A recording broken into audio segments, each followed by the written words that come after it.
fa ny miarabantsika indray amin'ny anaran'i Jesosy Kristy ny mpifaliana indray manolorana ny fandaharana androany ary dia manasanao anaraka izany hatramin'ny voalohany ka hatramin'ny farany indray. Androany dia hitantara kely aminao tantarany Bo sy Toity. Indray andro rakizy tany tany lavitra ambanivohitra tany dia nisy ankizy lahy raha izay antsoina hoe Bo no anarany.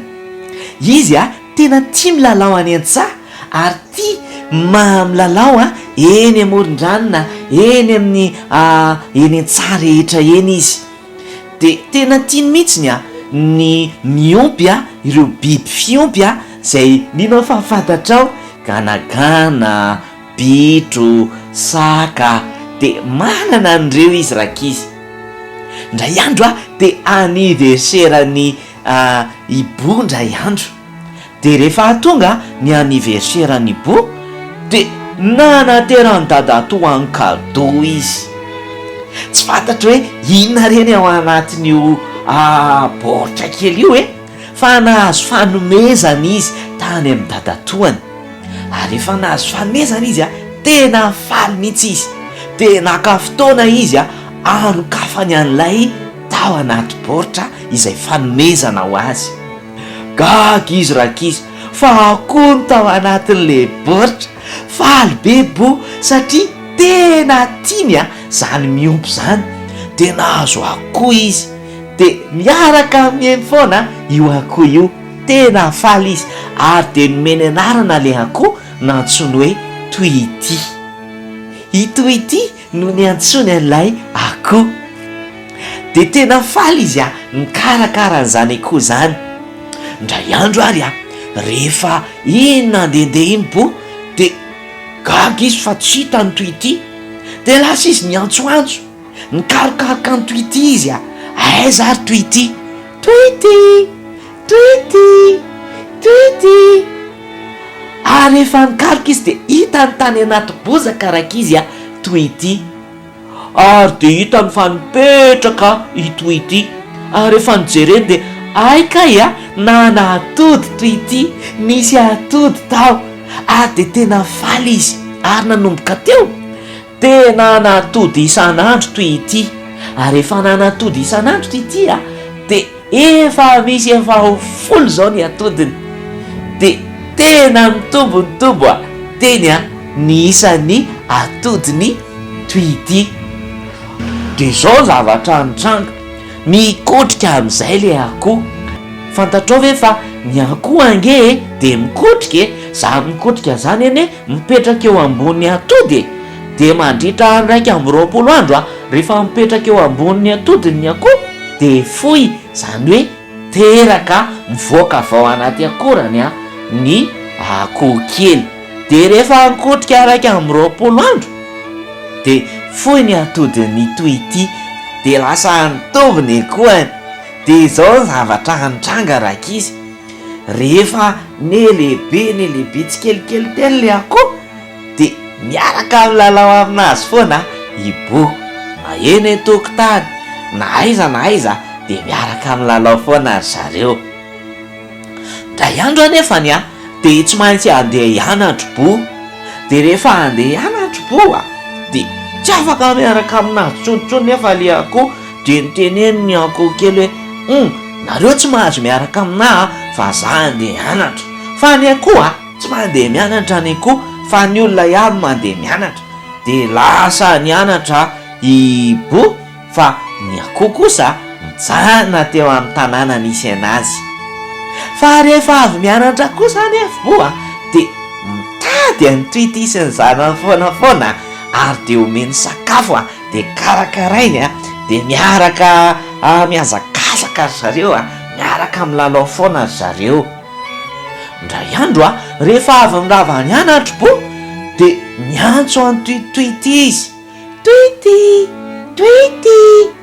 Dia gaga izy fa tsy nisy nitsena ohatra n'isan'andro satria i Toity sy ny zanany rehefa avy mianatra i Bo dia lasa mihazakazaka foana nitsena ny Bo zareo.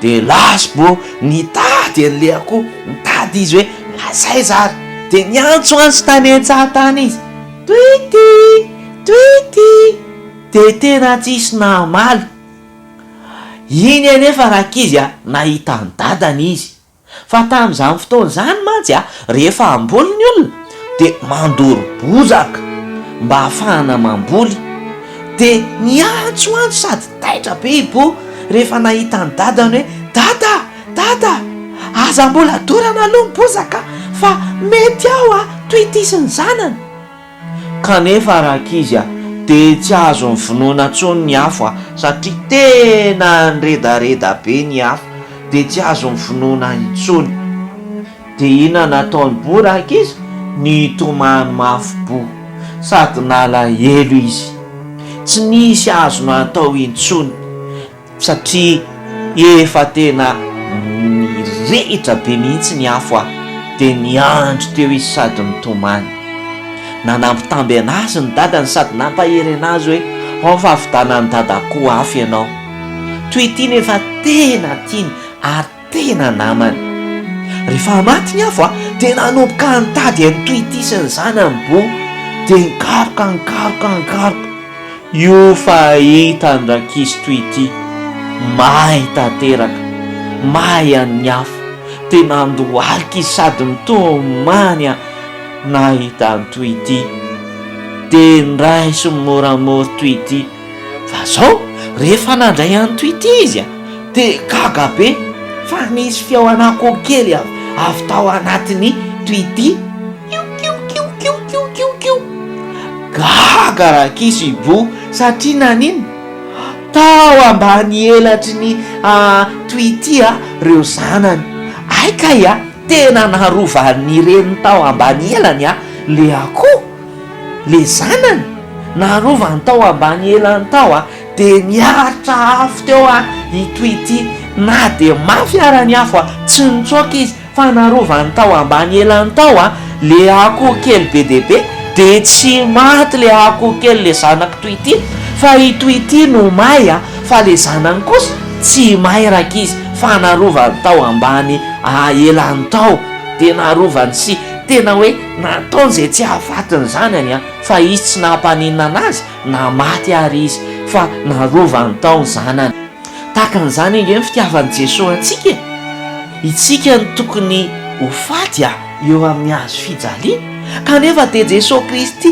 no niantona teo ambony hazo fijaliana mba ho famonjena antsika rehetrarehetra satria tiantsika tia no velona mandrakizay tia ny anana fiainana mandrakizay de izy niaritra ny mafy a izy ny nosaziana izy nitondra ny fahotantsika satria ny fahotana efa nambara tamintsika hoe ny sazy ny fahotana de fahaverezana mandrakizay ho ny tenin'Andriamanitra de Andriamanitra nefa tena tia atsika de nanolotra ny zanan'ilay tokana Jesosy Kristy amonjy atsika rehetrarehetra mba hananatsika fiainana mandrakizay de niaritra ny mafy indrindra teo ambony hazo fijaliana Jesosy noho izany rakizy a androany de andaontsika hanatona ny Jesosy indray ho atolotsika ho an'Andriamanitra ny fiainantsika homentsika ny Jesosy ny fiainantsika mba ahafahantsika hanana fiainana mandrakizay satria izy tena tiantsika Jesosy angeny izy fotoana ny teny hoe impirimpiry aho izy mba te hiaro anareo zanak'Israely eo ambany elatro kanefa nareo tsy mety manantona anahy de androany aoka antsika tsirairay avy tena samy anatona ny Jesosy hananantsika fiainana mba ho arovan'Andriamanitra ihany koa tsika amin'ny loza satria amin'izao fotoana izao be dia be ny karazana loza hita amin'izao tontolo izao de te hiaro antsika ihany koa Jesosy hoeo ambany elany hiaro antsika isan'andro san'andro fa indrindra hiaro atsika mba tsy ho very any amin'ny afo be mba tsy ho very any amin'ny fahaverezana mandrakizay fa tiantsika tsirairay avy hanana fiainana mandrakizay andao indray ary averintsika izao vavaka izao hanolorantsika amin'ny fiainantsika ho an'Andriamanitra Jesosy misaotra anao fa ty ay anao na de mpanota aza misaotra fa ianao no nitondra ny sazoko no nitondra ny fatsoko teo amin'ny hazo fijaliana dia androany diovy amin'ny rahanao ary sasao madio indray dia indro atolotro anao ny foko ary manjaka ato anatoka ianao. Misaotra tompo. Amen. Mino izay fa nafinaritra anao ny fandarana tandroany ary dia manaraka indray anao fotoana misimisy tsika rahantsika eo anatrehan'Andriamanitra. Veloma daholo.